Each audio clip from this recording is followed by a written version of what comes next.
I once went on an outdoor vacation without my wife, Emily. She just couldn't go because of work. It was summer, and we had to get ready for winter. Hay and make, firewood to chop, and so on. So I got to work. My vacation was only 2 weeks long, and I decided to help my mother-in-law Margaret, even though I had a lot of work waiting for me at home. After about a week, I began to feel comfortable. I am young, and being without my wife for a long time is not easy. Margaret, because of the hot weather, dressed very lightly. She is a strong and attractive woman, and I couldn't help but take notice of her. She has been married for 3 years, but her husband passed away. In her 47 years, she is full of life, and I felt drawn to her. As we worked together, my gaze kept stopping on her. One night, over dinner, I asked Margaret if she had someone in mind for a life together.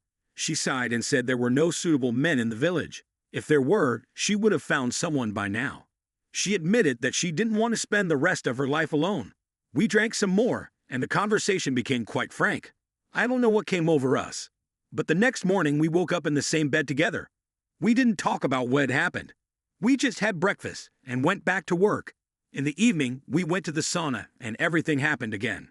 The next morning, I heard a noise in the kitchen. Margaret was making breakfast, still in her pajamas.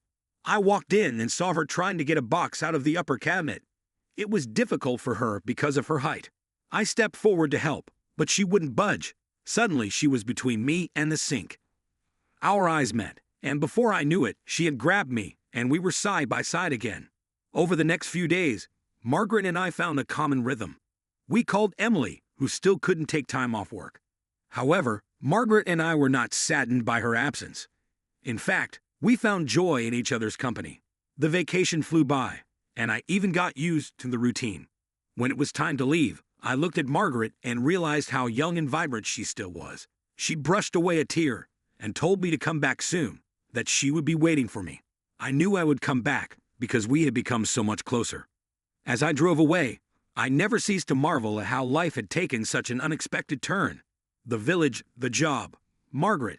It all felt like a new chapter I hadn't expected to see, and when the music played on the radio, I smiled, realizing that this wasn't the end of the story.